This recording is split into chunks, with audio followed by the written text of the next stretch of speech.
It started with the dreams. Not nightmares. Those had their own flavor of terror. These were quiet, seductive. Too vivid to be just dreams and too strange to be called memories. Taylor would wake with her fingers curled around the edge of the sheets, skin warm, breath caught in her throat like she'd been chasing something in her sleep. Someone. Sometimes, she'd hear a heartbeat that wasn't hers. Not Reese's, either. Just a soft, distant thrum, like a drum buried under her ribs. She didn't tell Reese at first. Not because she wanted to lie, but because she couldn't explain it, not to herself, not to anyone. They'd fought so hard for this peace. For mornings that didn't start with blood or runes or council summons. Just sunlight through pine trees and coffee cups on the porch and Reese's voice still husky from sleep, murmuring, "Come back to bed, wife." But something had changed. It wasn't just the dreams. Her magic felt different. Wild again. Not angry like before, just unsettled. Like it was searching for something. Or someone. The first time it scared her, she was alone. Reese had gone into town to negotiate trade with a nearby pack, and Taylor had stayed back, claiming she wanted to rest. But she hadn't been able to sit still. The air itched on her skin. Her body pulsed with a heat she couldn't describe. And then she'd stood in front of the mirror in their cabin bathroom, and there it was. A faint glow. Low. Just below her navel, like fire trying to form a heartbeat. She touched it, and the magic flared, not in pain, but in recognition. That night, Reese returned to find her curled on the couch, wrapped in 3 blankets and staring at nothing. "Tell me," Reese said, kneeling in front of her, hands on Taylor's thighs. Taylor swallowed hard. "I think there's something inside me." Reese didn't flinch. She didn't laugh. She just looked at her the way she always did, with that focused, terrifying love. "Tell me everything." So Taylor did. The dreams, the glow, the thrum she couldn't unhear. And Reese, instead of panic, nodded slowly. "I felt it," she said. "When I touched you yesterday. Something ancient. Not dangerous, but alive." Taylor blinked. "You think this is what? Magic backlash?" "Maybe." Reese's hand moved gently across her abdomen. "Or maybe something in the bond changed when you broke that entity. You didn't just survive. You rewrote something. Something permanent. That's impossible. So, is everything about us?" Taylor pulled away, stood, paced. "The council made me sign a binding oath.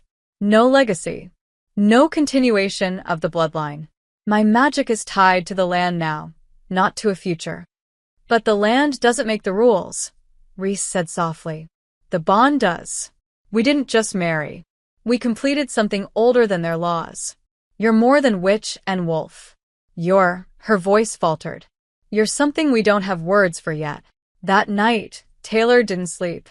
She lay awake listening to Reese breathe, to the wind whisper through the trees, to that small, impossible heartbeat echoing through her core. 3 days later, it happened again. Only stronger. A burst of energy while chopping wood. Her vision blurred, and her magic lashed out, turning the axe to molten metal in her hands. Reese came running, found her on her knees, holding her stomach, gasping. "It moved," Taylor whispered. "I felt it." Reese dropped beside her, hands trembling. "Are you in pain?" No. "Just shaken." Reese lifted Taylor into her arms, carried her inside, set her down gently, and pressed a cool cloth to her forehead. "We need answers." "From who?" "The council already considers me a closed case." "Then not the council," Reese said. "There are older voices. Ones that don't sit in circles or hide behind scrolls." "You mean witches?" "I mean oracles." Taylor blinked. "They're myths." "So were you." The next morning they packed. Food, weapons, wards. Reese's face was calm, but Taylor could see the tension in the way she double-checked every blade. "You're scared," Taylor said. "I'm protective," Reese corrected. "I let the world try to take you once. Never again." They rode east, toward a part of the forest that even wolves whispered about. The land there had its own pulse, and the trees grew in spirals. After 3 days, they reached a stone circle hidden in the roots of a dead mountain. The oracle lived there. Or rather, waited. An old woman with bark for skin and eyes like molten gold. She said nothing when they arrived, just opened her arms and beckoned Taylor forward. Reese grabbed her hand. "I'm going with you." But the oracle shook her head. "This is her path." Taylor stepped forward alone. The light changed the moment she crossed the threshold. The world dimmed. Her skin tingled. And then the oracle touched her belly and gasped. "Oh, child," she whispered. "What grows in you was never meant to be born, and yet it comes anyway." "What is it?" Taylor asked, barely breathing. "Magic. Legacy. Blood and fire wrapped in a heartbeat." "A child?" "Yes," the oracle said. "And no." Taylor shook. "Will it kill me?" The oracle looked up. "That depends." "On what?" "On how many are willing to die to protect it." Taylor stepped back, the air crackling around her. The oracle pressed something into her hand, a charm made of bone and silver. "This will not protect you," she said, "but it will let the others know that you are marked, that the old blood lives again." "Others?" Taylor asked. But the oracle was already turning away. "The world will come for you now," she said. "And the fire inside you must decide whether it burns to destroy or to create." Reese was waiting outside. One look at Taylor's face and she knew. "It's real." Taylor nodded. "I'm pregnant." Reese stared, swallowed, then cupped her face and whispered, "We'll figure it out. We'll fight whatever comes. Even fate. Especially fate." Behind them, the wind shifted. Far off, something howled. And deep inside Taylor, that small heartbeat answered. The house didn't feel like home anymore. Not after what the oracle said. Taylor sat at the kitchen table, fingers wrapped tight around a mug of tea she hadn't sipped in over an hour. Steam still rose lazily, but it couldn't touch the cold blooming in her spine. Across from her, Reese watched in silence. Not tense, not afraid, just steady, like she was holding the line between calm and chaos by will alone. "You haven't said anything," Taylor whispered. "Because I'm waiting for you to catch up with yourself," Reese replied. "You've been quiet since we left the oracle. And I know you. Your silence is never empty." Taylor looked down at her hands. "I thought I'd feel joy. I thought if I ever heard something like this, it would feel miraculous. But all I feel is fear. And weight. Like I've swallowed a star that doesn't belong in this sky." "Stars change the sky, Tay," Reese said, voice low. "They don't ask permission. They just shine." Taylor swallowed hard. "What if shining costs us everything? Then we pay it together." That was the thing about Reese. She never used soft words to pretend away sharp truths. She met fear with fire. And Taylor loved her for it, even when it hurt. But the world wasn't going to wait for them to figure it out. The first sign came at dusk. The wind shifted. Birds stopped singing.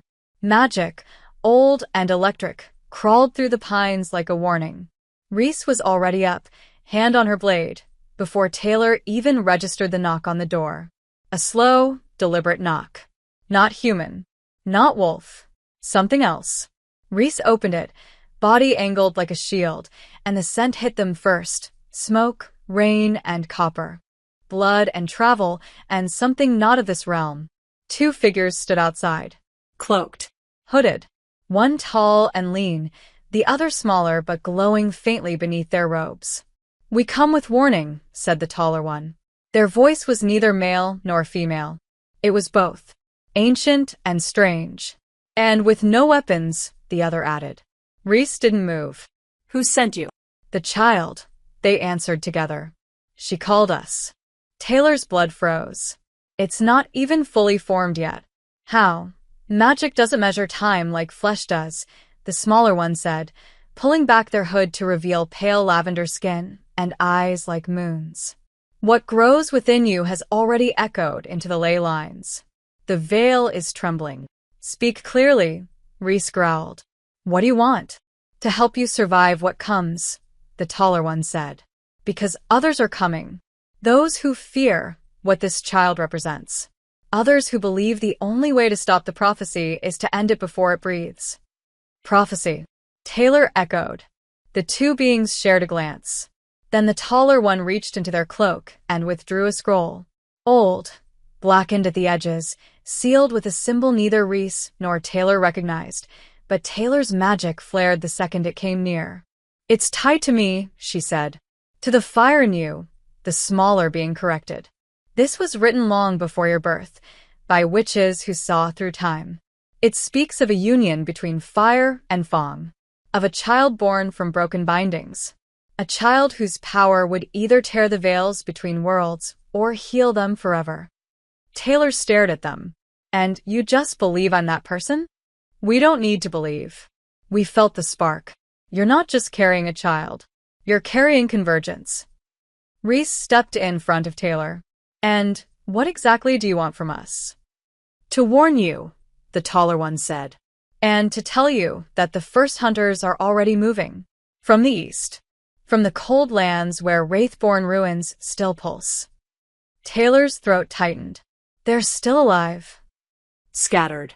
Broken. But not gone. And now that the child's heartbeat touches the ley lines, they feel it. Like wolves scenting blood. Taylor closed her eyes.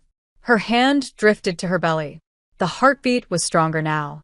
Still soft. But sure. Reese dismissed the guests after they shared the rest of what they knew, locations, symbols, names of factions that might try to reach Taylor, kill her, or worse, take her somewhere and try to rip the child out through ritual. They won't get close, Reese said once the door was shut and triple-locked. They'd have to walk over my corpse. Let's not offer that option, Taylor said, trying to keep her voice from cracking. You're not dying for me again. Not this time. Reese moved to her, slow and fierce. I'm not dying at all. Her fingers slid under Taylor's chin, tilting her face up. You are not alone in this. Not ever. But we don't know what this is, Reese. This baby, this magic, it's not normal. It's not even supposed to be possible. Neither were we, Reese said. And look what we've survived. That night, Taylor stood on the porch alone. The stars above blinked with an intensity she hadn't seen in months. She pressed her hand over her belly. The glow was stronger now. And deep inside, a warmth answered. Not words, not thoughts, just presence. Then she heard it far off. A scream. No. A howl. It wasn't Reese. It wasn't anyone she knew. It came from the trees beyond the border of their land. A call. And Taylor, for the first time, howled back. Something shifted in the wind. And, in the woods, something responded. The ward screamed before the wolves did. It was a sound no one else could hear, a crackling buzz beneath Taylor's skin, a ripple through the runes carved into the wood of the cabin's foundation.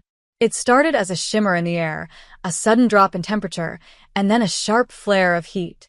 Reese was at the door in seconds, barefoot and half-dressed. The knife she kept under the bed already in her hand. South boundary, she said, voice low, already moving. Taylor didn't ask how she knew. She'd felt it too, the magic pushing back, trying to hold something out. Something old. Not animal. Not pack. Something wrong. Taylor followed her outside, pulse pounding, every cell in her body lit up like it remembered battle. The baby pulsed with her, a gentle echo, not afraid. Just aware. Reese stopped just before the trilene, eyes glowing amber in the early morning dark. The wind shifted. Taylor's breath caught. Love what you've seen so far and want to help me keep creating these awesome stories on this channel? Then subscribe and hit the bell. Your subscription supports the channel and makes sure you get more exciting stories. There were 3 of them, moving between shadows. Not wolves. Not witches. They wore robes dyed in ash and bone, and their hands were covered in symbols that shimmered faintly, sigils of binding, of silence, of unmaking. Wraithborn. Reese growled. Taylor's stomach turned. I thought they were broken. They are, Reese said. That doesn't mean they're not dangerous. The one in front stepped forward. He didn't speak with his mouth, but with magic. His words slid into Taylor's head like cold fingers. Return the unborn. Undo what never should have been. The blood is not yours to pass. Rhys bared her teeth. She is not returning anything, especially not to ghosts in borrowed skin. The Wraithborn didn't flinch. You were warned. The bond is forbidden. The child will unmake us all. Taylor stepped forward, fire prickling at her fingertips. Then let it. The Wraithborn raised a hand. The others moved. Fast. Too fast. They didn't charge. They vanished, blinking forward like shadows breaking light. Rhys moved to intercept, blades slashing upward in a silver arc, her body a blur of practiced violence. One of them dropped, throat opened like a torn page. But the second one got past her. Straight for Taylor. Taylor didn't run. She couldn't. Her body locked, but her magic didn't. It surged up from her core, instinctive, defensive, alive. Her eyes snapped gold, brighter than ever before, and the world slowed. The attacker reached for her and stopped mid-motion, like the air had turned to glass. Taylor didn't understand what she was doing, only that it was happening. Her hand lifted, and the magic inside her didn't just answer. It roared. Flames erupted from her palm. Not fire like before. This one shimmered blue and silver, flickering with threads of red. It struck the Wraithborn like a meteor, burning through their protective wards in an instant. He didn't scream. He couldn't. His body folded inward and vanished, consumed in light. Taylor collapsed to her knees, panting. Rhys was there in seconds, covered in blood but still fierce and beautiful and hers. "You're okay," she said, grabbing Taylor's face. "I'm here." Taylor tried to nod. "I didn't mean to. I didn't know I could." "You didn't mean to what?" Rhys asked, still scanning the woods. "Do the impossible?" Again, Taylor looked down at her hands. They were glowing, still burning faintly. "Rhys, I think I've changed." Again. Rhys took her by the shoulders. "You're evolving. And that makes sense. You're carrying something that wasn't meant to be, something tied to fire and fate and prophecy. We just didn't know it would start this soon." Taylor swallowed. The power. It wasn't mine. It felt like both of us. Like someone was helping me. Rhys's face changed. "You think it was the baby?" Taylor looked up. It didn't feel like help. It felt like protection. Like she was shielding me. She. I don't know why I said that. Rhys smiled softly. "You've always known things before they made sense." They burned the bodies. Said nothing as the smoke rose through the trees. By nightfall, the wards had been reinforced. New sigils carved. Rhys didn't leave Taylor's side, not even for a moment. That night, in their bed, Taylor lay against her chest and whispered, "I killed someone. You protected yourself. Our child. But I didn't choose to. It just happened." Rhys kissed her forehead. "You're not a weapon, Tay. You're a miracle. And sometimes, miracles are messy. What if I can't control it next time? Then we train. We adapt. We don't hide from who you are. We learn to wield it." The next day, Rhys contacted an old ally, a woman named Ira, an exiled seer who once trained with the Bloodbound. She arrived by dusk, riding a horse as dark as ink, her eyes pale blue and too knowing. She looked at Taylor once and said, "You're carrying something older than death." Taylor shivered. That's not comforting. It wasn't meant to be. It's meant to be true. The days that followed were filled with fire and discipline. Ira taught Taylor how to anchor her power, how to feel the child's presence, without letting it consume her. "You're not two beings," Ira said. "You are one layered. You must learn to speak in both voices." And slowly, Taylor began to understand. Her magic wasn't alone anymore. It had rhythm, memory, purpose. And the child, her daughter, wasn't sleeping. She was watching, sometimes helping, sometimes testing. One night, after a particularly intense lesson, Taylor staggered back into the house, sweat-soaked and aching, and collapsed into Rhys's arms. "You still want this?" she whispered. "This chaos. This danger. This version of me." Rhys kissed her. Hard. Deep. "I never wanted safety. I wanted you. Every version. Every wildfire. Taylor kissed her back like it was the first time, like it was a promise. Their bodies fit together with the desperation of two people who had been fighting too long and needed to remember what they were fighting for. The next morning, Ira stood on the porch and said, "You have a visitor." Taylor stepped outside, confused. No one should have been able to reach them. Not through the wards. But when she looked toward the edge of the clearing, her breath left her body. A woman stood there. Tall. Pale. Familiar. Eyes like her own. But older. Sharper. With scars running down her neck. Who? Taylor started. Reese appeared beside her, freezing mid-step. "Kale," she whispered. But it wasn't Kale. The woman stepped forward and said, "I'm not your father. I'm your aunt. And if you want that child to survive, you need to run." The woman standing at the edge of the ward looked like a secret Taylor wasn't ready to remember. She didn't move, didn't flinch, didn't blink, just waited. As if she already knew what Taylor would choose. Reese stepped in front of her, but Taylor gently laid a hand on her arm. "It's okay," she said, though nothing felt okay. Not the air, which had gone thick and heavy. Not the thrum of power vibrating in her skin. And definitely not the heartbeat inside her, which quickened at the sight of the stranger like it recognized her. The woman crossed the barrier, without effort. That alone was terrifying. The wards should have held. Reese tensed. "No one gets through unless we invite them." The woman raised a pale brow. "That's true, if you're using wolf wards. But these weren't built to keep out wraithborn blood. And I am very much that." Taylor's voice came out quieter than she meant it to. "You said you're my aunt." "I am." The woman removed her hood. Her face was angular, elegant, almost regal, so much like Kale's it made Taylor ache. "My name is Saris. I was Kale's sister, exiled before he built his cult of blood." "Why?" Reese asked sharply. Saris turned her gaze to her. "Because I refused to give up my soul. I was meant to be his second, but I saw what he was becoming and tried to stop him. He tried to kill me. I escaped." Taylor folded her arms across her chest. "Why now? Why appear now?" "Because the child inside you is waking the old lines. And with that awakening comes danger. Not just wraithborn remnants, but something deeper, older. And Kale isn't gone." The words hit like cold water. Taylor shook her head. "He died." "I saw it. I killed him." "You destroyed his body," Saris said softly. "But wraithborn magic doesn't end with flesh. His soul was cast out, fragmented.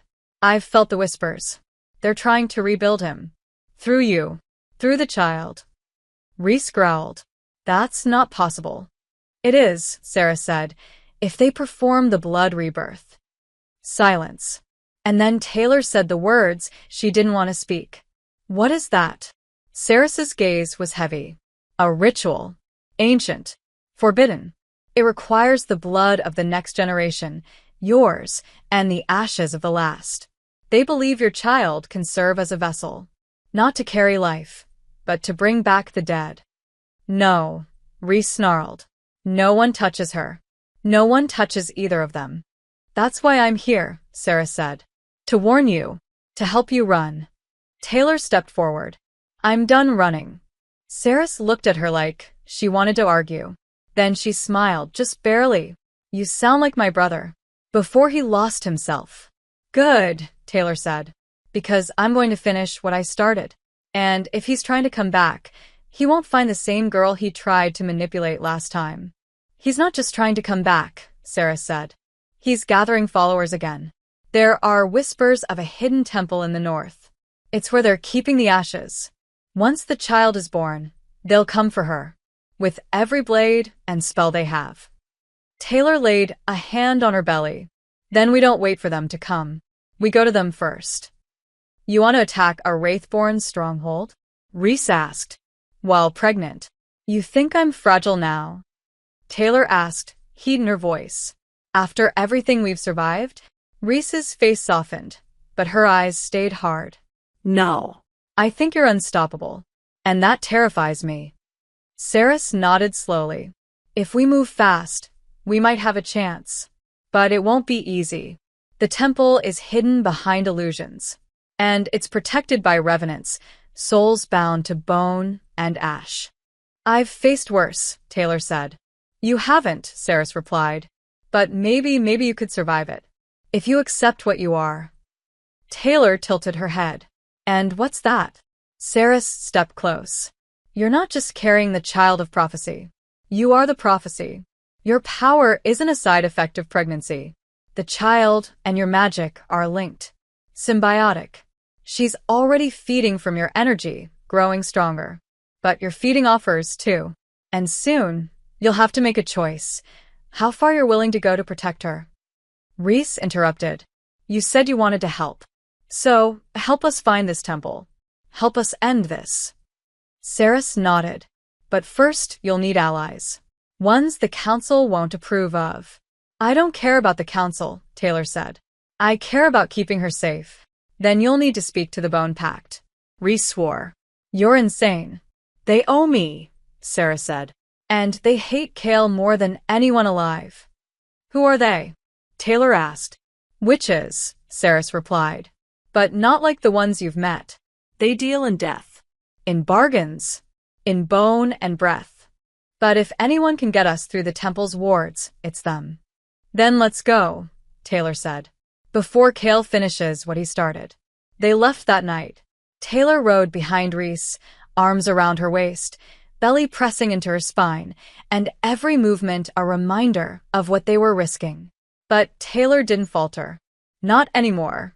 Not when she could feel her daughter's magic pulsing inside her, a second heartbeat, guiding her forward.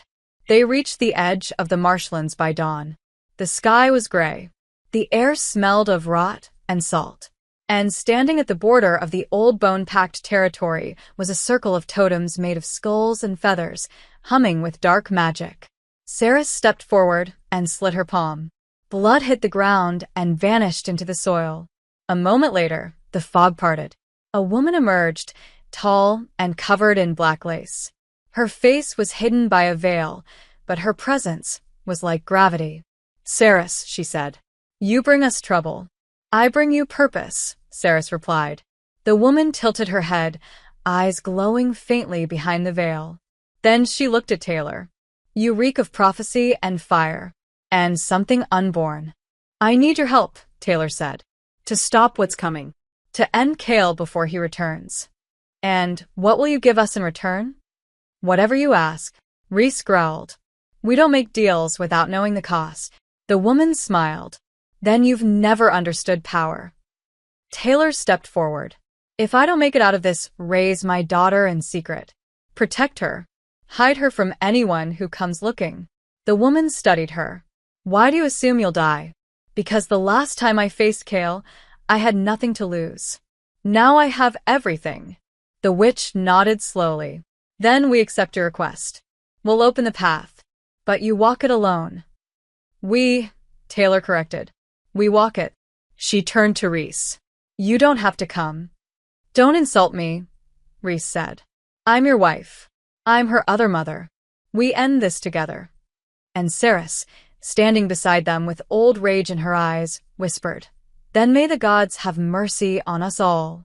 The ground changed the moment they crossed the veil. The trees twisted inward, growing in impossible angles like they'd been bent by screams. The air tasted of ash and iron. Even the light shifted, not dark, exactly, but gray. Like the sky had forgotten what color was. Taylor's magic went still. Not gone. Just listening. Her daughter pulsed low in her belly, a flicker of warmth in the cold. Saris led the way, her steps silent.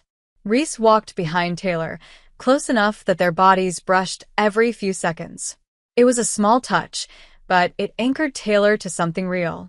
Something alive. This place was built on blood, Saris murmured. Before Kale claimed it, it was a prison for cursed souls. He turned it into a sanctuary for his followers. They believed death was the final evolution. Charming, Rhys muttered. Taylor didn't speak. Her senses were stretched too thin. Every breath felt like glass. Every heartbeat echoed in her ears. And then, without warning, the trees opened into a clearing. The temple stood at the center, a black stone structure that pulsed faintly with sickly red veins. It looked alive. And wrong. Taylor stepped forward, but Saris caught her arm. Once you go in, it will know you. It already does, Taylor said, and pulled free. The door wasn't a door at all, just an opening cut into the stone, wide enough for one person at a time. Taylor went first. Rhys followed. Saris last. Inside, the world shifted. The stone walls pulsed with old magic. Runes written in blood moved across the surface like they were still alive. Taylor tried to read them, and instantly regretted it. Her vision swam. The room warped. Suddenly, she was no longer standing in the temple. She was in her childhood bedroom. The lights were dim. Her father's voice echoed from the hallway. "Come here, Taylor. Don't be afraid." She backed away. This isn't real. But it felt real. The sheets on the bed. The cracked floorboard near the closet. The scent of whiskey and salt. Then Cale stepped into the room. Not dead. Not broken. Whole. Smiling. "You've grown," he said. "But you're still mine." "No," Taylor whispered. "You're a ghost. I'm your blood. Your beginning. And I will be your end." He stepped closer. "That thing inside you isn't a miracle. It's a mistake. A weapon." Taylor shook her head. "She's life. She's a key," Cale snapped. "And you are always the door." The room darkened. Shadows poured from the corners. Cale reached for her. "Let me in." Taylor screamed. But it wasn't fear. It was fury. Her magic snapped awake like fire breaking from chains. The bedroom shattered like glass, and she was back in the temple, on her knees, panting. Rhys was beside her, shaking her. Tay, come back to me." "He was here," Taylor gasped. "He tried to get inside me. Into the baby." "You burned through the illusion," Sarah said. "That's rare." "He's in the walls," Taylor said. "He's waiting." They moved deeper. The halls twisted. Voices whispered. Saris warned them not to answer. "This place feeds on doubt. On grief." Taylor gripped Rhys's hand tighter. The temple shifted again. This time, the vision was different. She stood in a wedding dress. Alone. No guests. No altar. Just a ring in her hand. And Rhys walking away. "I can't," Rhys said, her voice breaking. "I love you, but this is too much." "No," Taylor whispered. "Don't leave me." "You're changing," the illusionary said. "I don't recognize you anymore." Taylor felt herself fall. Break. Beg. "Don't do this." "You're not my wife," illusionary said. "You're a prophecy in human skin." Then she turned to ash. And the world collapsed. Taylor didn't scream this time. She roared. Power burst from her body in waves. Real Rhys pulled her from the illusion, holding her face. "Look at me. I'm here. I'm real. I'm not going anywhere." Taylor collapsed into her arms. "He's trying to make me doubt you. Us." "Then hold on to me harder," Rhys whispered. "Let him try."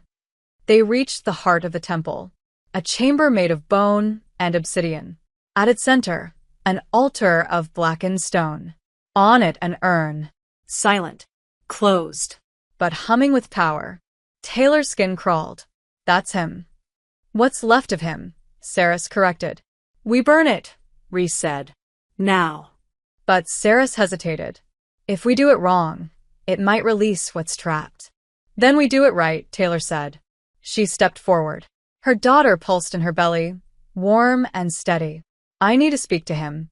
"Absolutely not," Rhys growled. "It's the only way. I have to face him. No illusions. No tricks. Just me." Saris placed a warding charm on her wrist. "If he tries to enter you, this will stop him. Once." Taylor nodded and stepped up to the urn. She placed her hand on it. The chamber dimmed. Heat poured from the stone. And then, Cale's voice filled her mind. "Daughter." "Not anymore," Taylor said. "You can't stop what's begun. You think that child is yours? She's mine. Made from my blood, my prophecy. You're wrong. She'll open the veil. Bring power. Bring death." "No," Taylor whispered. She'll bring choice. Kale laughed. You'll never be free of me. I already am. She poured her magic into the urn. Flames burst upward, swallowing it whole. Screams echoed through the stone, and then silence. Just the crackle of fire. The urn was gone, the chamber still, and Taylor was standing. Alive. Breathing. Reese ran to her, cupped her face. You're okay? Taylor nodded, tears falling. It's over. Saris watched from the shadows. No. It's begun. Taylor looked down. Her belly glowed. A new kind of warmth. Her daughter was singing inside her. Not with words. With magic. And in that moment, Taylor knew, their fight wasn't over. It was only the first victory. But this time, they wouldn't fight for survival. They'd fight for a future. Together. They returned under a sky carved with gold. Not stars, embers. The flames Taylor summoned inside the Wraithborn temple hadn't died. They lingered, scattered in the sky like scars. A message to anyone watching, Kale is gone. And the fire is awake. But peace didn't greet them. The cabin felt different. Quieter. Not empty, watched. Taylor felt it first. The way the trees leaned in just slightly more than before. The way the wind whispered her name not like welcome, but warning. Reese circled the perimeter 3 times before she even crossed the threshold. Something shifted, she said. It's not just the wards. It's the land. Like it's holding its breath. Or waiting for something, Taylor whispered. She pressed a hand over her belly. Her daughter's heartbeat was stronger now, sharper. Like it was no longer just a response but a pulse of intent. That night, Taylor dreamed of fire. Not destruction. Not death. But birth. She stood in a forest of silver trees, her body glowing, her daughter cradled not in her arms, but in light. A voice whispered, She is older than time. She is yours because she chose you. And then the dream fractured, shattered by a howl. Real. Close. Taylor bolted upright. Reese was already gone. The door was open. The wind carried a scent Taylor didn't recognize, lavender and rust and something sharp. She stepped outside barefoot, magic humming against her skin. That's when she saw them. A woman. Alone. Standing at the edge of the ward, one hand raised in surrender. She was tall, lean, and every inch of her screamed danger, even with the smile on her lips. Reese stood 10 paces away, blade drawn but unmoving. Taylor approached slowly. Who is she? She asked. Reese's jaw clenched. Her name is Kala. And she's my ex. Silence. Sharp. Heavy. Taylor blinked. What is she doing here? I came to help, Kala said, voice smooth and low. I heard Kale's ashes burned, which means the real fight is about to start. Reese didn't lower her blade. You're not part of this anymore.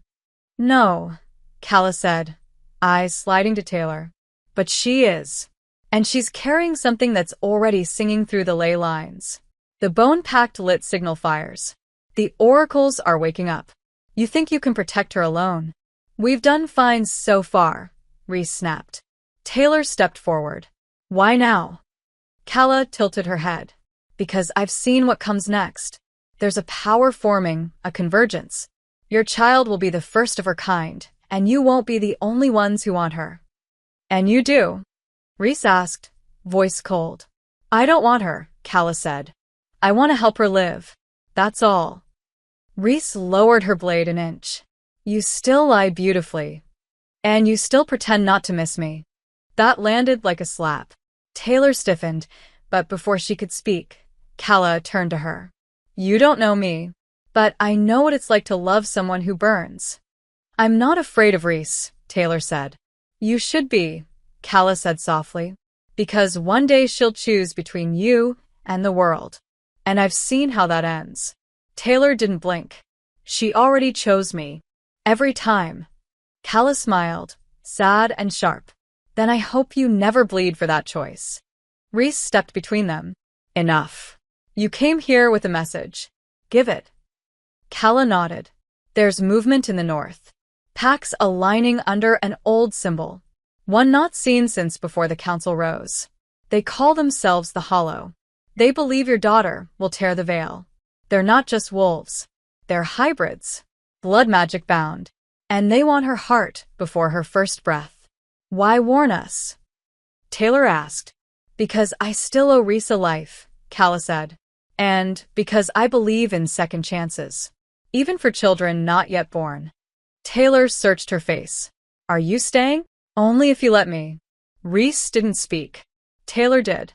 One night, under watch. Calla nodded. Fair. That night, the tension was thick enough to cut. Reese didn't touch Taylor. Not because she didn't want to, but because she couldn't. There was a wound between them, opened by a history Taylor hadn't expected. In the dark, Taylor whispered, You never told me about her. Because she doesn't matter. But she did. Reese sat up, shadows carving her face. She mattered in a different life. A version of me I don't recognize anymore. She left when things got hard. When I started choosing duty over comfort. You never asked me to choose. You just stood beside me.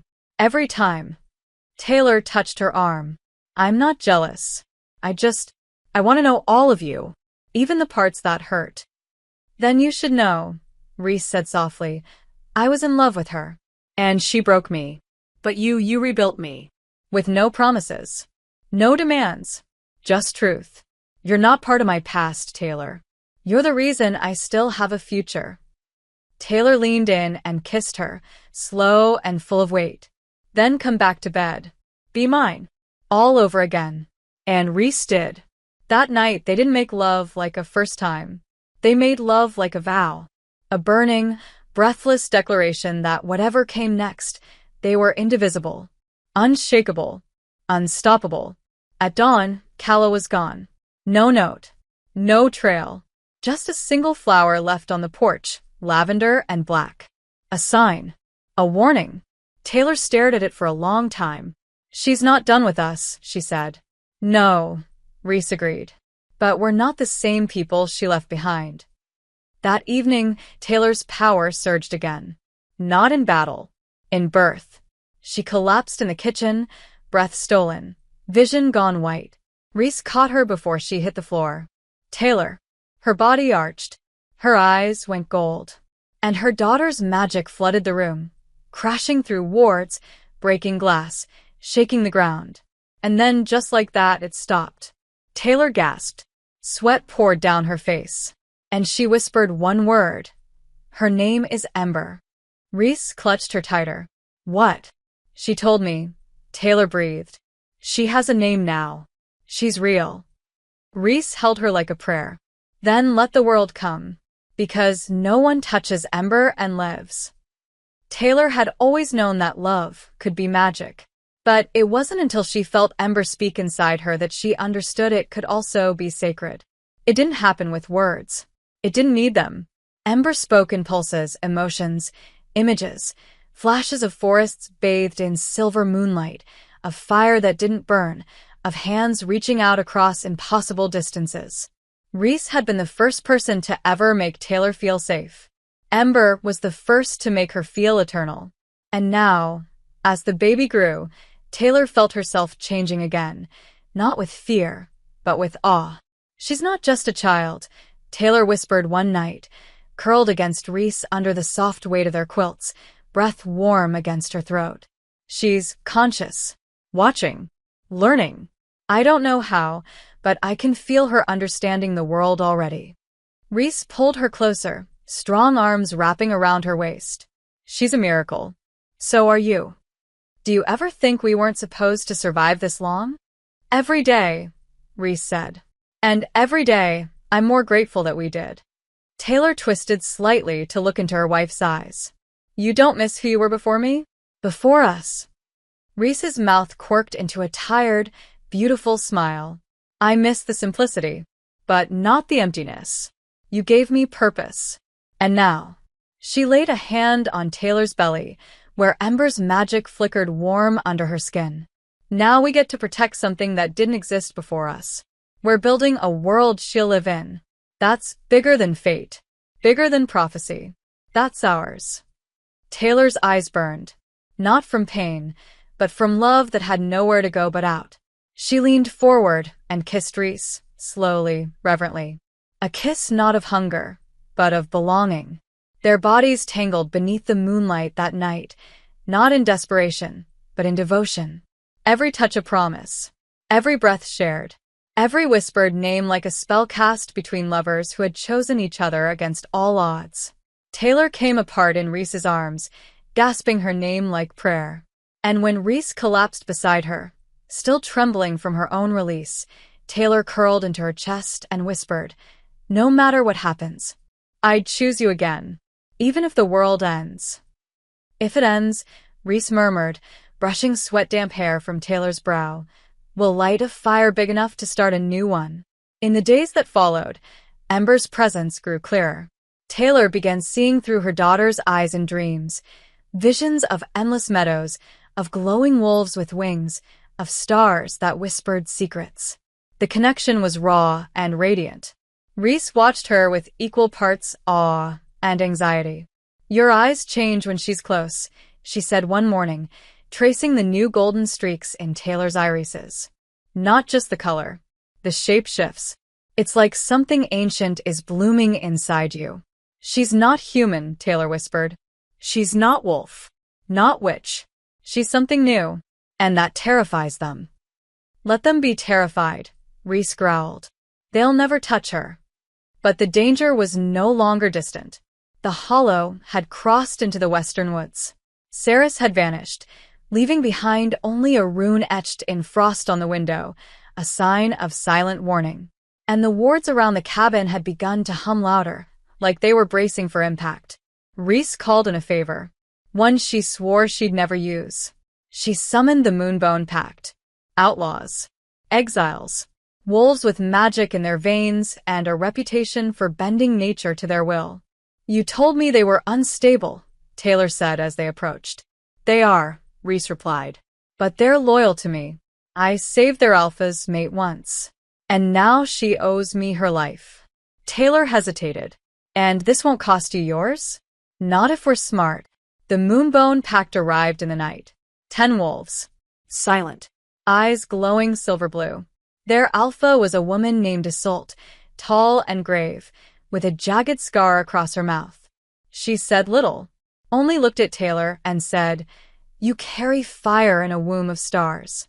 We will guard you until blood is spilled, or prophecy fulfilled." Taylor didn't trust them, but she trusted Reese. And Reese didn't flinch. That night, the house was surrounded by sentinels cloaked in bone and fur.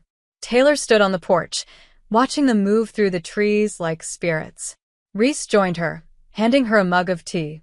"Do you regret this?" Taylor asked softly. "Any of it?" "No," Reese said. "I just wish we had more time to be us before the world started trying to end again."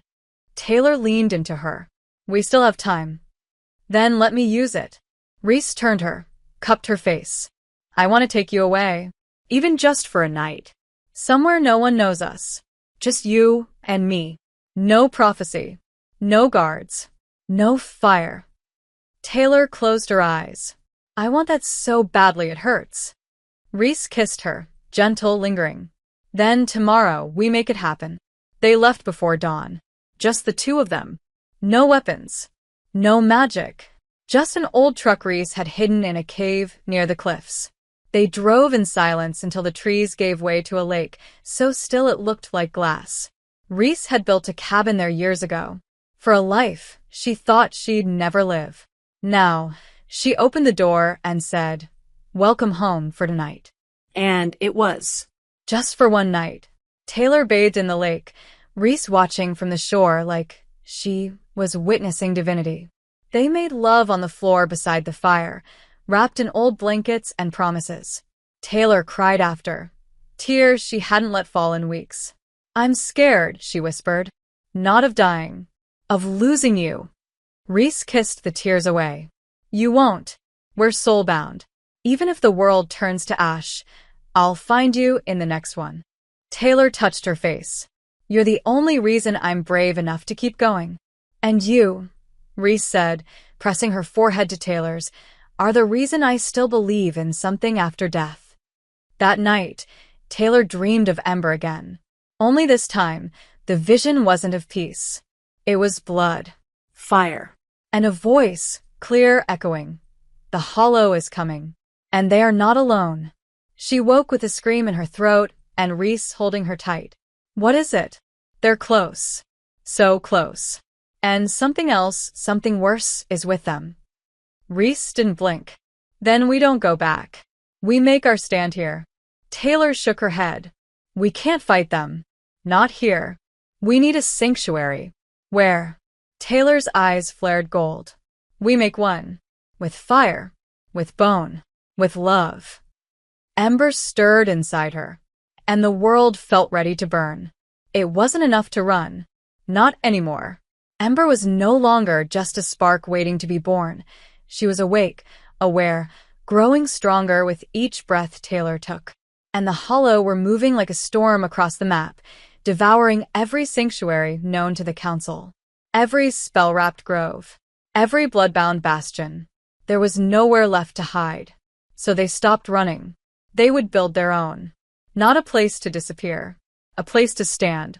The Moonbone Pact showed them how. It began with bones. Old ones. Buried beneath the roots of the oldest trees, drawn from the earth like memories long forgotten. The wolves worked silently, weaving them into the trees, binding them with spells older than language. Taylor could feel the magic in the ground, humming beneath her feet. It recognized her. Not just her power, but her daughters. Reese never left her side. Not during the building, not during the carving, not even when Taylor's strength faltered and her magic surged wild and furious through the clearing. She was there. Steady. Unmoving. Her anchor. Her wife. We'll call it Ember's Reach, Taylor said, one hand resting on her belly, where the faint golden glow had become constant. It'll be more than protection. It'll be hers. A beginning. But the sanctuary needed more than structure. It needed a heart. A soul must be offered, said Iseult, Alpha of the Moonbone Pact. Not to lose. To bind. This place will reflect the power of the one who gives it life. It will know her pain, her purpose, her love. Taylor didn't hesitate. I'll do it. Reese grabbed her wrist. You don't even know what it costs. It doesn't matter. It matters to me. Taylor turned, eyes glowing like molten gold. This child exists because I chose to love you. And this sanctuary will exist because I choose to protect her. Both choices are mine. Let me make this one. Reese's jaw clenched. Then I'm doing it with you. Iseult shook her head. Two souls cannot anchor the same ritual. The magic would tear the ground apart. Then bind her soul to mine, Taylor said. Make us one. Silence fell like snow. Iseult stared at her. You don't understand what you're asking. This is not a vow. It's not a ceremony. This is forever. Soul binding cannot be undone. If one dies, the other follows. No time. No waiting. No mercy. I know, Taylor said. Reese stepped forward, voice low and steady. And I want it too. Do you? Taylor asked, her voice catching. Even with everything coming? Even if I lose control again? Especially then, Reese said. I don't want a life you're not in. The ritual began at twilight. The clearing burned with silver fire. The Moonbone Pact stood in a wide circle, chanting in a language that twisted the air. Taylor stood at the center, barefoot, belly bare, the mark of Ember's power glowing softly beneath her skin. Reese stood opposite, heart naked in her eyes. Iseult stepped between them. Speak your truth. Speak your bond. Taylor spoke first. I've known fear. I've known doubt. But with you, I know home. You made me strong. You made me brave. And every time the world tried to break me, you stood in front of it. I choose you not because I need you, but because I will never stop wanting you. Reese's voice shook. I was stone before you. Cold. Sharp. You cracked me open. Let the light in. You are not my weakness. You are my reason. My war. My peace. And I would burn down kingdoms just to see you smile one more time. The fire flared. Isolde raised her hands. Then as alpha and witness, I seal this bond. By bone, by blood, by breath, you are one. The ground shook. Light erupted. Taylor felt her soul stretch, not torn, not lost, but met. Rhys's presence filled her, soft and wild and infinite. For a moment, there was no skin between them, no space, no separation, just love. Pure. Terrifying.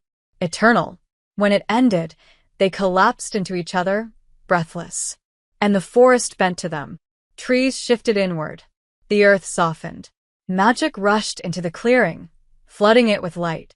The sanctuary was alive, bound to them, and Ember's laugh, bright and full of starlight, echoed through the trees. They had done it. They had created a place no enemy could cross without being invited. But the joy didn't last long. That night, while Taylor and Rhys lay curled in the sanctuary's center, a whisper slithered through the boundary. A voice not human, not wolf, something forgotten. Taylor sat up, breath caught. Did you hear that? Rhys nodded, already reaching for a blade. The whisper came again. The child is not yours. She was promised to the Hollow, and they are coming to claim her. The trees shook. The fire dimmed, and somewhere beyond the edge of the sanctuary, hundreds of eyes blinked open in the dark. Taylor stood, fury in her chest. Let them try. Her magic surged, rising around her in flames the color of moonsong. And from inside her womb, Ember responded, not with fear, but with power. She would not be taken. She would be born burning, and nothing in the dark would survive her light. It started with the wind. Not a breeze, not a storm, a silence so vast and sudden it carved the air clean. Birds vanished. The trees stopped moving. Even the fire inside the sanctuary flickered once, then dimmed. Not from cold, but from fear. Rhys was the first to stand.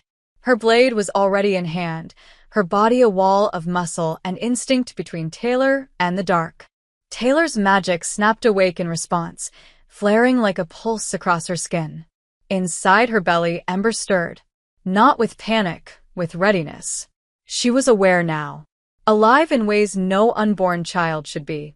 Taylor could feel her daughter pressing up against the boundaries of the womb, magic coiled tight, waiting. Then came the sound. Not a howl. Not footsteps. A chant, low and rhythmic, rippling through the trees like a disease. The Hollow had arrived. And they weren't hiding. They wanted to be heard. Seen. Feared. The moonbone sentries at the edges of the sanctuary raised the alarm through howls that twisted the night sky. They're surrounding us, Isolde growled, emerging from the shadows. Every entrance. Every ley line. They've come in numbers. Let them, Taylor said. They'll learn who they came for. Rhys looked at her. Stay close to me. Taylor turned, fire dancing at her fingertips. No. Stay close to me. The Hollow broke through the treeline like a swarm. Wolves, witches, creatures twisted by magic and blood. Some ran on four legs, others walked upright, their eyes glowing red, their mouths smeared with iron and ash. At their center, cloaked in a hood woven from shadows and bone, stood a woman. Not a beast, not a warrior, a priestess. She raised one pale hand, and the others stilled instantly. We come for the child, she said, her voice cold and melodic. She is not yours. She was forged from broken magic, promised to the Hollow long before conception. Taylor stepped forward. She's mine. Body, soul, and fire. She was never promised to anyone but herself. Then you defy prophecy, the priestess said. You risk balance, tear at fate. You birth a weapon. Rhys's voice cut through the dark like steel. She's not a weapon. She's a girl. And we are her mothers. If you try to take her, we won't try, the priestess said. She lifted her hand. The Hollow charged. The battle ignited like a wildfire. Spells collided midair. Wolves tore through shadows. The sanctuary flared with golden light as its wards screamed awake. Reese fought like death in motion, her blade singing, blood painting her arms and chest as she cut down creature after creature. Taylor stood at the center of a sanctuary, Ember's power wrapped around her like a second skin. The baby was no longer hiding. She was helping. Flames poured from Taylor's palms, but they weren't hers alone. They pulsed with Ember's energy, white-hot, glowing gold at the core. She didn't attack. She answered every strike with blinding radiance, and the hollow began to fall back. But the priestess didn't. She stepped into the sanctuary with quiet purpose, untouched by the wards. That alone made Taylor's heart stumble. "How are you inside?" "Because I am already bound to her," the priestess said, eyes landing on Taylor's belly. "She called to me. Long ago. In dreams. In blood. She chose me." "No," Taylor whispered. "She chose us." "She is the child of prophecy," the priestess hissed. "The one who will rip the veil between life and death. I have served that vision since before your blood remembered its name." "Prophecy isn't ownership," Taylor said. "It's just a warning." The priestess raised her hands. The ground cracked. Bones rose from the earth, forming a circle around Taylor like a cage. Reese tried to reach her, but a wall of hollow magic shoved her back, hard. "Taylor." Taylor dropped to her knees, magic surging, Ember pushing through her like lightning. The priestess stepped closer. "Give her to me. Willingly. Let her be what she was made to be." "She was made to live," Taylor growled. "Not to serve. Not to bleed for your vision."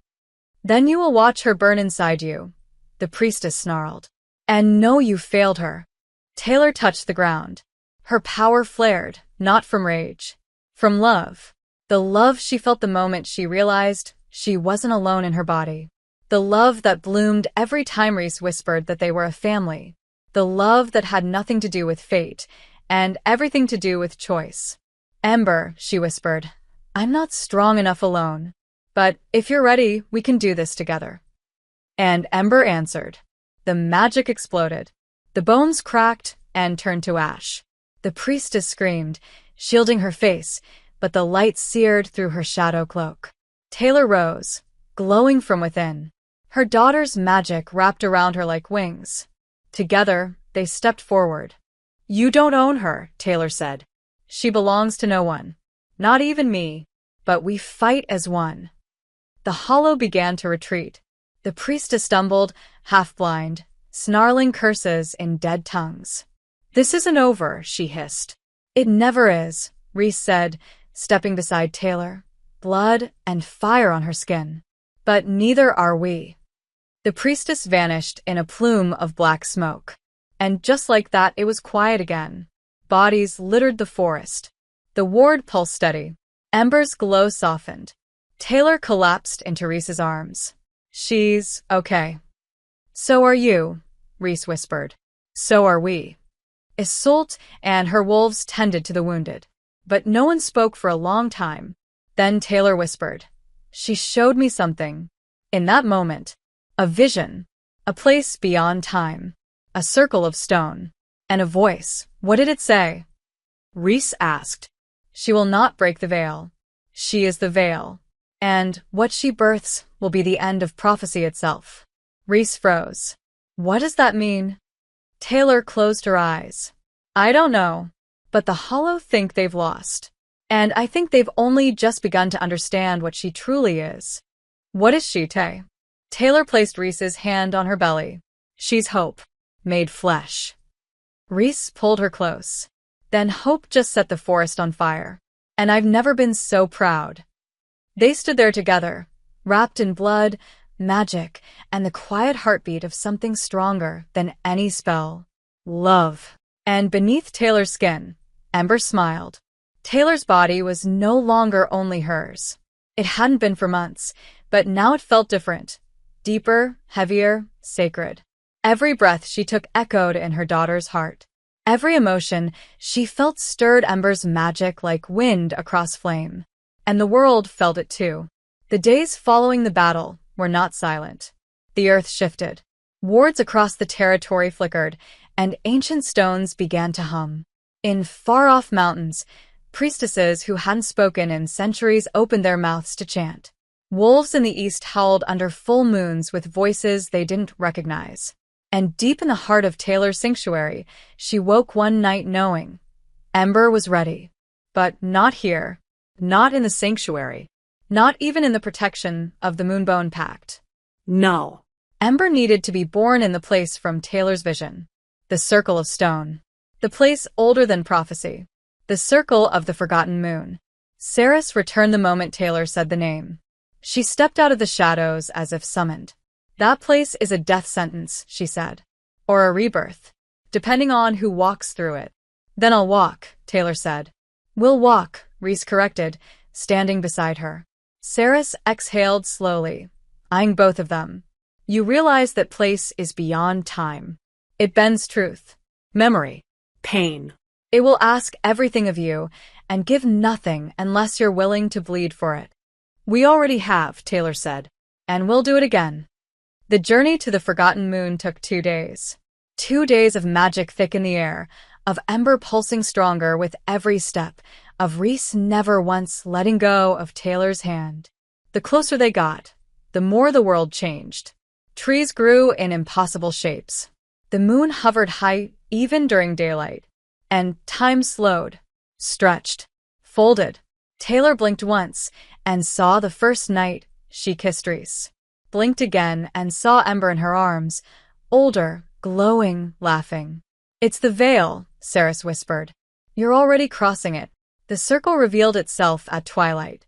13 standing stones carved with runes older than language. Each stone radiated power.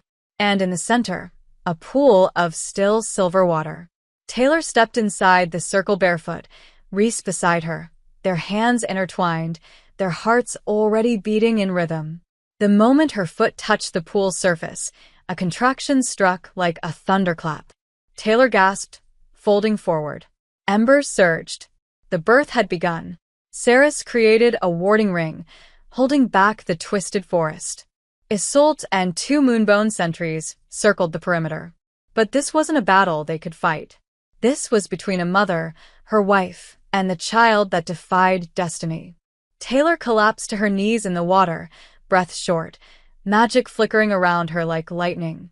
She's coming, she gasped. Now. I can't, it's so much. Rhys knelt behind her, supporting her weight, arms wrapped around her, grounding her with love. I've got you. I'm here. I've always been here. It hurts, Taylor choked. I know, Rhys whispered, kissing her temple, but you're the strongest woman I've ever known. And she's watching. She's listening. You're not doing this alone. Ember's magic burst outward like a star. The water glowed. The stones shook. Taylor screamed, not just in pain, but in power. And then everything went still. She fell forward into Rhys's arms. And when she opened her eyes, she wasn't in the circle anymore. She was in a forest made of fire. Not burning. Breathing. At the center stood a little girl, barefoot. Hair of gold and flame.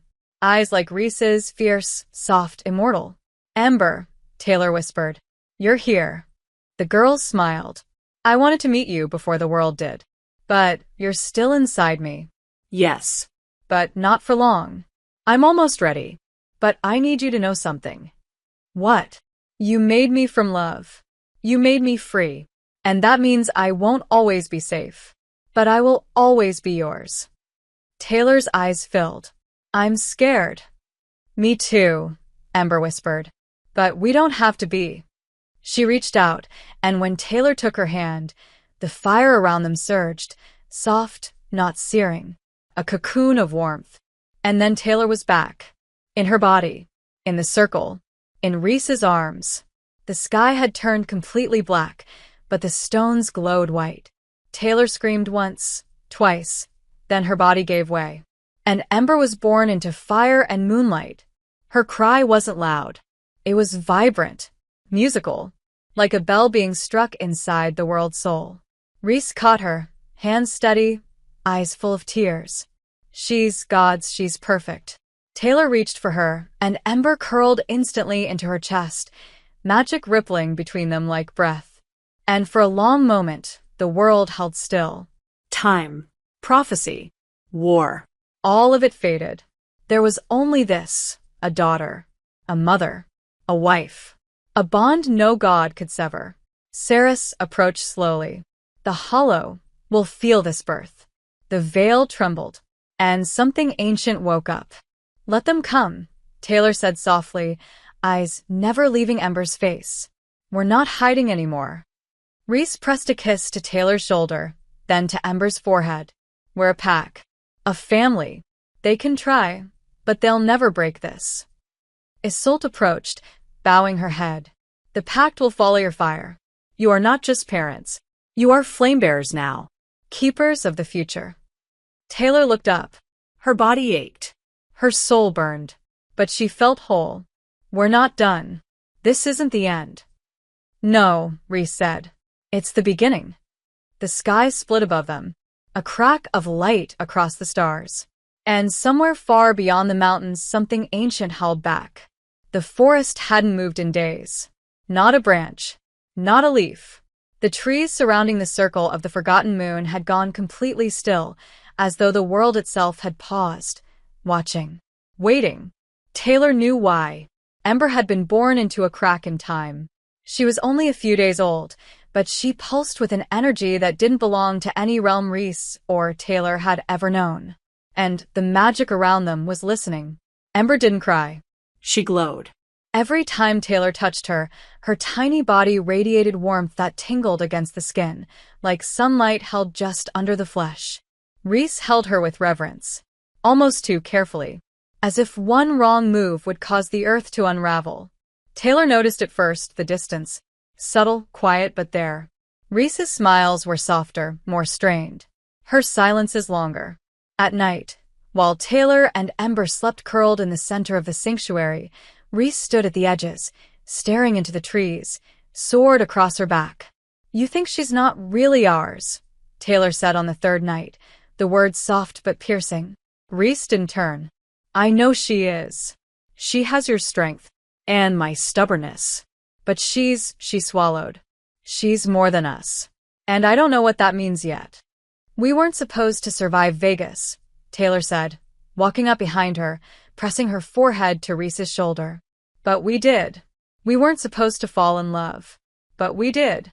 And Ember, she wasn't supposed to exist either. But she's here. Maybe that's the point. Maybe, Rhys said. But I keep thinking about what that priestess said. That Ember is the veil. Taylor tensed. You think she's a threat? No, Rhys said, turning at last. I think the world will. They were interrupted by the air shifting. Not wind, presence. Something stepped through the edge of the circle, bypassing every ward like they were paper. Taylor reached instinctively for Ember, her magic rising. Rhys's sword was already drawn. And then she stopped. Frozen. Eyes wide. Impossible, she whispered. The figure before them was tall, robed in silver that shimmered like moonlight on snow. Her hair was bone-white, falling in long, delicate braids. Her eyes glowed faintly lavender. But it wasn't her appearance that made Rhys tremble. It was the mark on her collarbone. The sigil of the Bloodborne Pact, a faction thought extinct. This can't be, Rhys said. You're dead. The woman stepped forward. I was. And now, I'm not. Your daughter pulled me from the other side. Why? Taylor asked, cradling Ember close. The woman's eyes locked on the baby. Because she needs to know who you are. Both of you. And what was left out of every prophecy. Rhys stepped forward, jaw clenched. What do you mean? The woman touched the sigil at her throat. The council feared this child not just because of her magic, but because of her lineage. She carries the blood of Kale, yes. But not just his. Rhys, your blood was touched by the Bloodborne Pact long ago. You carry a dormant mark. The same as I once did. That's not possible, Rhys growled. My bloodline was clean. Not clean, the woman said. Erased.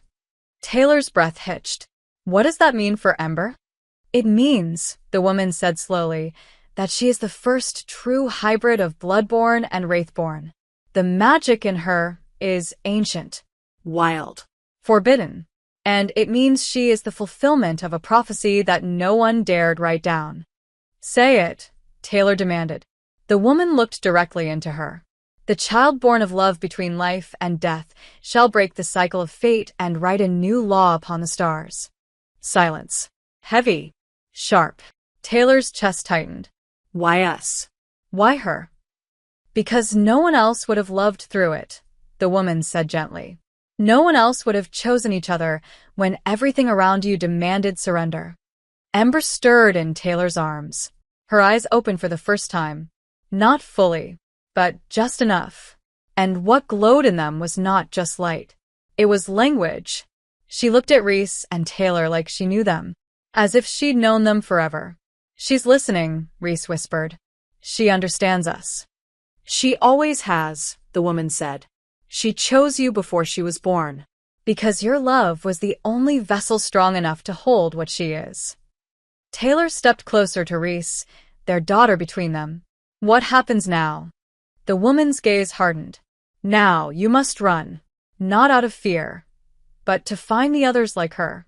Because if Ember is the first, she won't be the last. And there are those who would kill the future before it has a chance to take its first breath. Who? Reese asked. The Hollow? Worse, the woman said. The keepers of the first flame. They were once protectors of balance. But now they fear change. They believe Ember is a harbinger of chaos, that she must be unmade. Over our dead bodies, Reese growled. That is their exact plan, the woman said. You have 1 moon cycle to prepare. After that, the keepers will descend, and they will bring judgment. Taylor's magic surged. Reese's eyes burned gold, and Ember smiled. Reese turned to Taylor. We leave tonight. We find allies. We protect her. With everything. Always, Taylor said. But we don't just protect her anymore. No. No. We teach her to burn. As the night deepened, the woman vanished, fading like mist at dawn. Taylor, Reese, and Ember stood at the edge of the future, hearts aligned, hands entwined. A family, a miracle, a spark against the dark. And somewhere beyond the veil, the stars began to shift. The path they followed wasn't marked on any map, because it didn't belong to this world. Not entirely. Saris called it the Veil Walk, a hidden route that slipped between time and space, weaving through forgotten ruins, hollow forests, and memories that didn't belong to the ones who dreamed them. Reese held Taylor's hand the entire way, not just for protection, but for grounding. Because with every step deeper into the Veil Walk, Reese's blood began to stir. The mark the bloodborne emissary had spoken of, the one Reese never knew she carried, was awakening. It started as a hum behind her ribs, then a pulse beneath her skin. But it was Ember's gaze, steady, golden, unblinking, that told Reese the truth. She knows what I am. And she's not afraid. Taylor noticed the change. Reese had grown quieter. Not out of fear, out of control. Her eyes burned longer. Her skin ran hot when she held Ember. Once, she touched a tree, and it burst into ash. Talk to me, Taylor said as they camped under a silver-barked tree that whispered their names in languages long dead. Whatever's happening, I can handle it. Reese stared into the fire. You shouldn't have to. That's not your choice. Reese finally looked at her. What if I'm dangerous? Taylor stepped closer. Then I'll be your shield. What if I lose control? Then I'll hold you until you remember who you are. Reese's throat tightened. What if the keepers are right? Taylor blinked. You mean? What if Ember really is too powerful? What if she's the beginning of the end? Taylor's voice didn't shake. Then I will love her through the end of everything. Reese broke then. Just a little. Enough for Taylor to see how deep the fear had sunk. Enough for her to climb into Reese's lap and hold her like she was made of gold and fire and grief. You're allowed to be scared, Taylor whispered, pressing her forehead to Reese's. You don't have to carry it alone. I'm supposed to protect you. Both of you. You are. You always have. But sometimes Taylor's voice caught. Sometimes even warriors need to be protected from themselves. Ember, nestled against Taylor's chest, cooed softly. Her glow flickered like a heartbeat, and for a moment, the fear slipped away. Just a little. Long enough for Rhys to kiss her wife, slow and deep and full of unspoken apologies. The next day, the Veil Walk led them to a place Rhys never thought she'd see again. A ruin carved into the side of a cliff, the stone black and veined with silver. The Temple of the Bloodborne Pact. Abandoned, burned, but not silent. "This is where my line ends," Rhys murmured. "Or begins," Sarah said. "Depending on how honest you're willing to be." Inside, the air was thick with power. And memories. Shadows moved across the walls without casting them, and in the heart of the ruins stood a statue, half woman, half flame. Ember reached for it instantly. Taylor caught her wrist. "She knows this place." "Because she remembers," said a new voice. Female. Clear. Cold. An old woman stepped from the shadows, wrapped in bone-gray robes, her eyes clouded but glowing faintly red. "You carry the future," she said, pointing to Taylor. "And you," she turned to Rhys. "You carry the failure of the past." Rhys flinched. "You knew me." "I knew what you were meant to be," the woman said. "But they erased you, scrubbed your name from the ledgers, buried your power. You could have ruled the West. I didn't want power." "Then why did you fall in love with someone who holds the key to all of it?" Taylor stepped forward. "You talk like you know the future." "I wrote it," the woman said. "I was the last seer of the pact. I saw Ember long before she had a name." "Then tell me what she is," Taylor said. The seer turned to Ember. "She is the breath between realms, the flame between heartbeats. She will burn the laws of magic and write new ones in lullabies.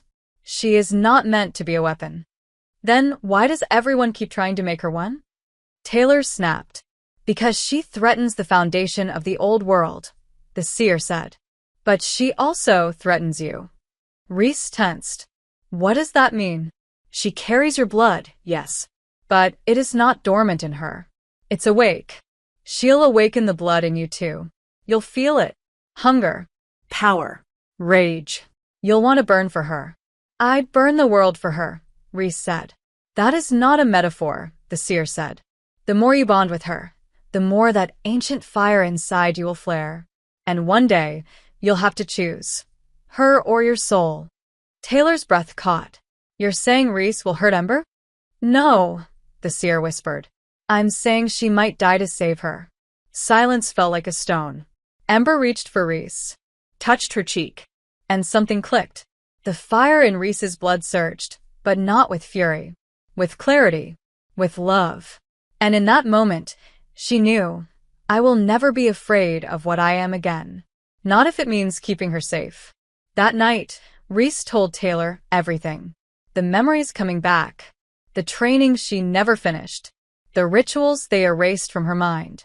Taylor held her as the fire inside her wife flickered higher and higher. "You're still mine," she whispered. "Every version of you. The girl they tried to erase. The woman you've become. The fire you're learning to carry. All of it mine." Rhys kissed her like it was the last time. Like it might need to be. Taylor pulled her closer. "Don't you dare break on me." "Never," Rhys said, voice rough. "I'd rather burn beside you than live without you." They made love in the ruins. In firelight and moonlight. In promise and prophecy. And Ember, asleep between them afterward, glowed brighter than ever. A new dawn rose. One cycle remained. The keepers would come soon. But Rhys had remembered who she was. And Taylor had never forgotten what they were fighting for. And Ember? She was still smiling. They didn't sleep much after the seer's warning. Something about the air had changed, denser, heavier, like every breath came laced with ash. Ember seemed unbothered, her tiny fingers curling around Rhys's shirt as she slept soundly on her chest, but Taylor could feel it. The pull. The weight of fate settling like a storm cloud over their heads. One moon cycle. That's all the time they had left before the keepers of the first flame descended. And Taylor knew, deep in her soul, that they weren't coming to talk. Rhys had been training for days. Hours under the broken archways of the ruined Bloodborne temple, her body a blur of motion, magic, fire. The ancient blood in her had fully awakened now, no longer dormant, no longer waiting for permission. Every strike she delivered cracked stone. Every breath she took shimmered in the air with heat.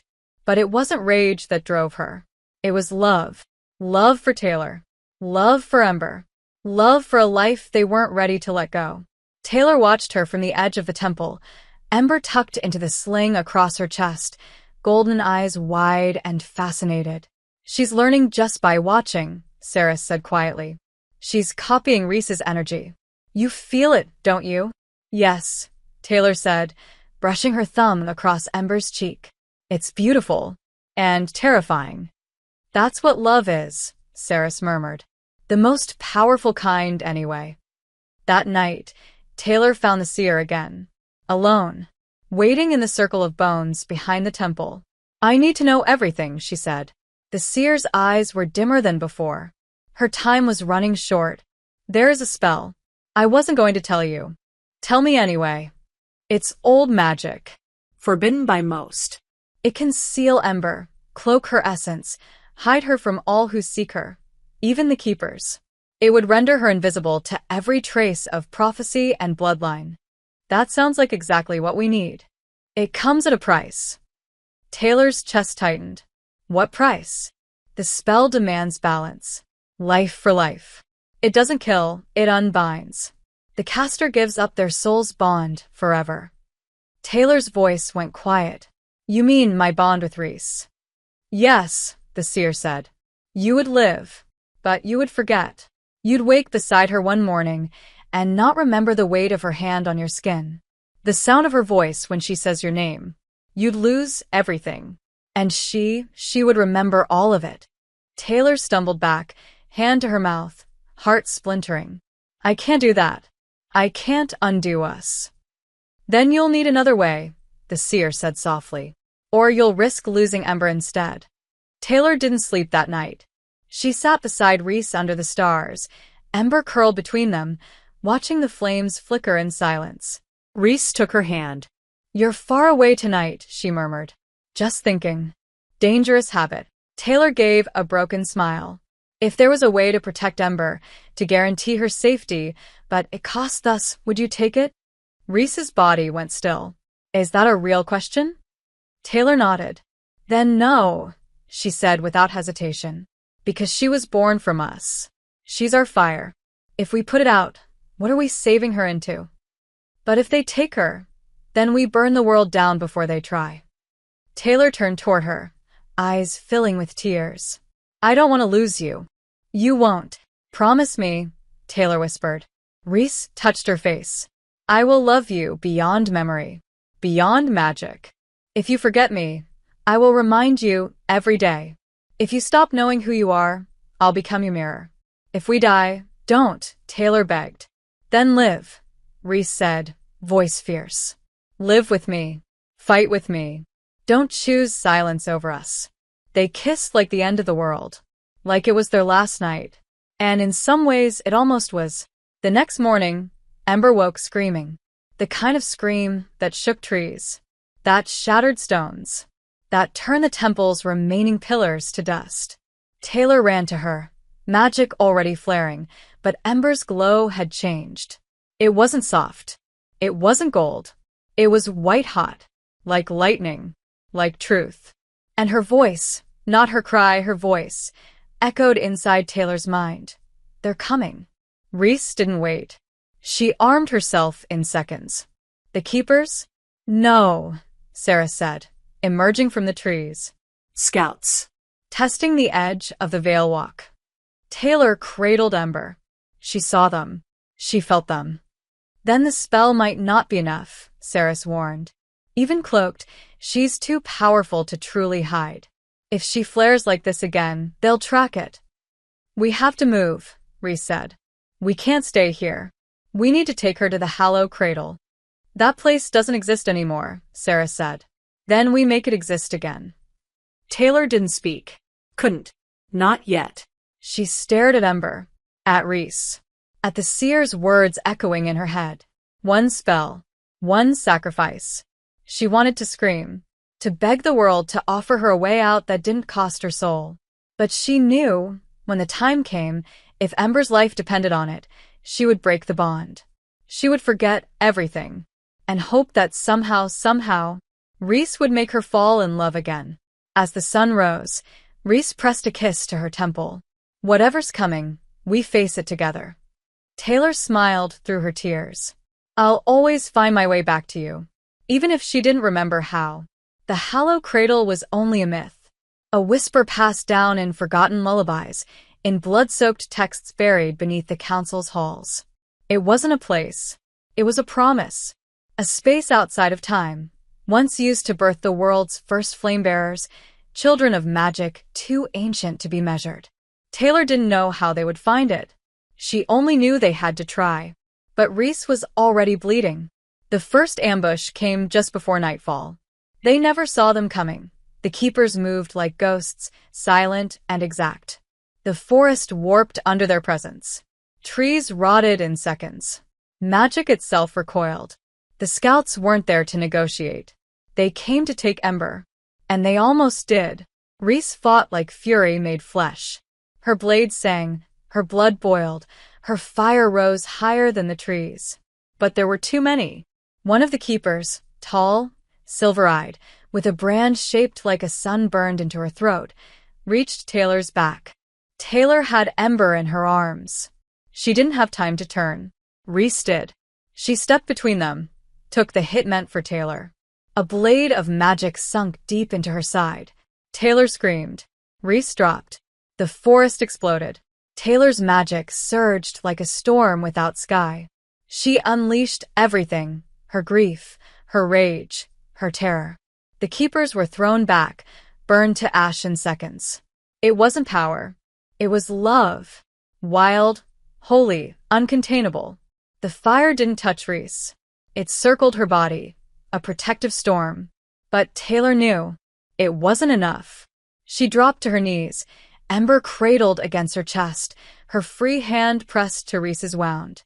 Stay with me, she begged, sobs tearing from her throat. Don't you dare leave me. Rhys smiled through the blood. Tay, it's okay. No, it's not, she snapped. You're not allowed to say goodbye. You promised. Rhys's fingers brushed her face. I meant it. I still mean it. But if this is the end, it's not. Taylor screamed. It's not. But Ember was crying. Not loud. Not human. Her cry was cosmic. Every leaf burned white. The sky split open. And Taylor heard the seer's voice inside her skull like thunder. The spell will bind her. It will protect her. But it will cost your soul's tether. You will forget. She will not. Taylor didn't hesitate.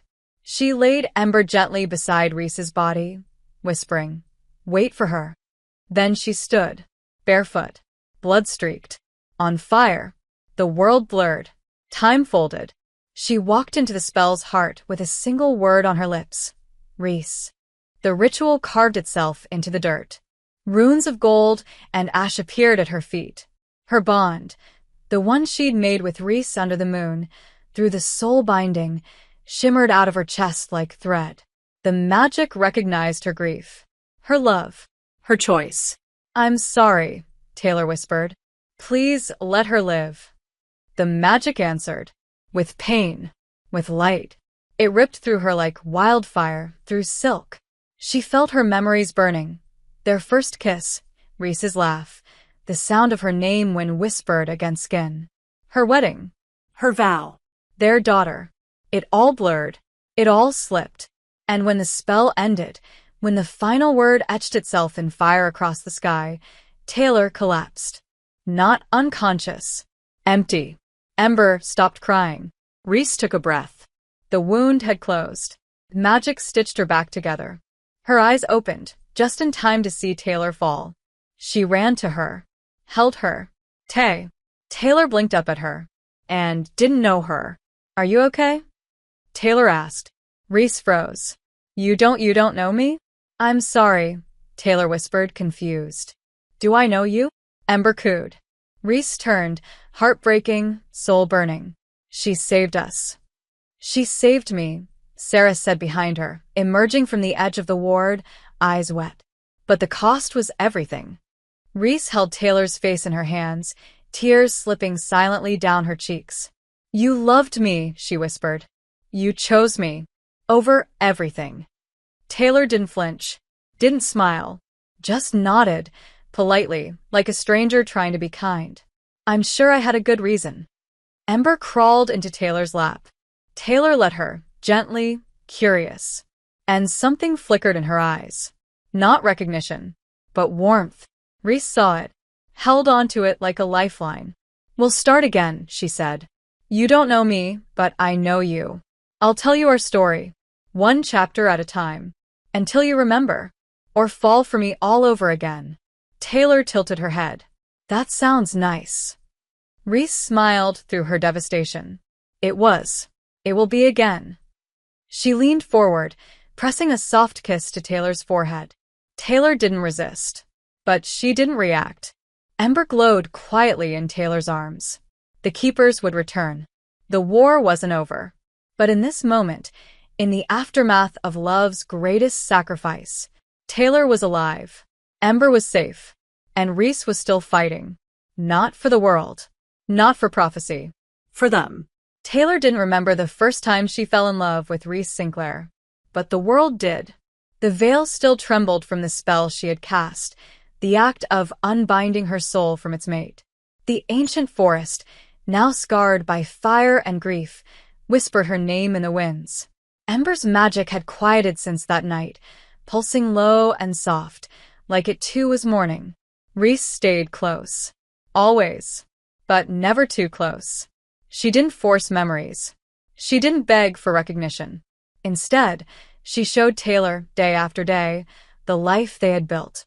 She brought her tea in the morning, protected her when danger loomed, held Ember when Taylor's body trembled with exhaustion, even if her heart didn't remember why it still ached. Sometimes, Taylor would stare at Reese too long, like her body knew something her mind had lost. Sometimes her fingers brushed Reese's in passing, and a strange warmth would rise in her chest. But the memory never returned. Not fully. Only pieces. And time was running out. The keepers were coming. This time in full force. Not scouts. Not whispers. A reckoning. The seer had vanished. Saris had begun gathering the scattered remnants of the Moonbone Pact. And Isolt's warriors trained in silence, preparing for the worst. But Taylor, she walked through the sanctuary like a ghost. "Do you remember the day we met?" Reese asked her one night, voice low, sitting beside her on the edge of the stone circle. Ember slept between them, breathing soft, glowing faint. Taylor shook her head. "No. But sometimes I dream of your voice, and I wake up crying." Reese's heart cracked open again. Same place, same wound. "I was fire," she said. "You were the storm. We weren't supposed to survive each other. But we did. Every time." Taylor looked at her. "Why did I give all that up?" Reese didn't hesitate. "To save her." Taylor looked down at Ember, brushing a kiss to the baby's forehead. "She's worth it." "You both were," Reese said softly. "A beat," Taylor whispered. "Do you still love me?" Reese turned to her. "I never stopped."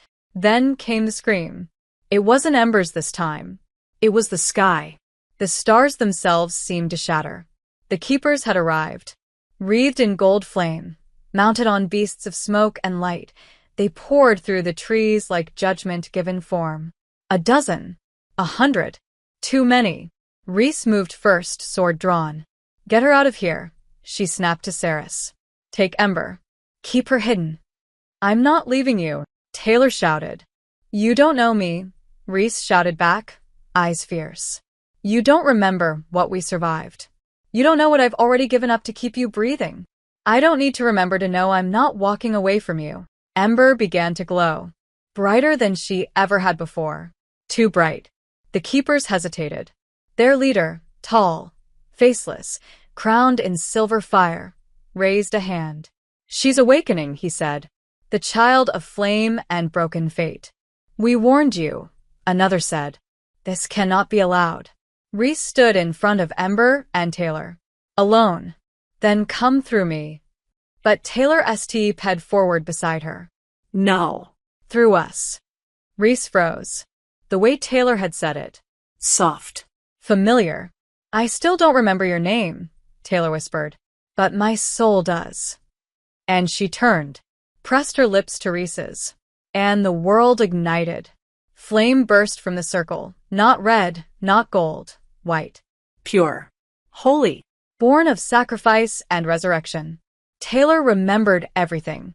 Their wedding night. The bond. The fire in Reese's kiss. The day she realized she would die for her, and the moment she chose instead to live with her. The spell cracked. Her soul reconnected. And Ember screamed, not in fear. In power. Wings of flame burst from her tiny back. Her eyes glowed silver and gold. She rose from the ground, floating above them, her voice both infant and eternal. Stop, Ember said. The keepers froze. Time stopped. Ember looked at them, at the warriors who had tried to kill her before her first breath. You fear me because I do not fit your past.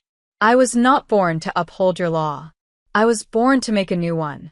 Silence, the leader commanded. But Ember raised her hand, and his crown turned to ash. The keepers fell back. You cannot destroy me, she whispered, because I am not alone. I was never alone. She drifted back into Taylor's arms, and the sky healed. One by one, the keepers vanished. Not dead, just undone. Their fire extinguished by something older than fear. When it was over, the forest sang again, and Taylor remembered everything. She turned to Reese. You waited. Always, Reese breathed. Taylor kissed her, fierce and aching and eternal. I love you, she said. I always will. And I'll spend every lifetime earning it again, Reese whispered. They stood there, the three of them, surrounded by ruin, wrapped in love. Not fate, not prophecy. Choice. And in the distance, under a new moon, the world began again. Thank you so much for being here and for believing in this channel. If you feel in your heart, you can donate with super thanks so I can focus more and more on this project. Your support helps me keep creating these love stories and bringing them to life for you. See you in the next video.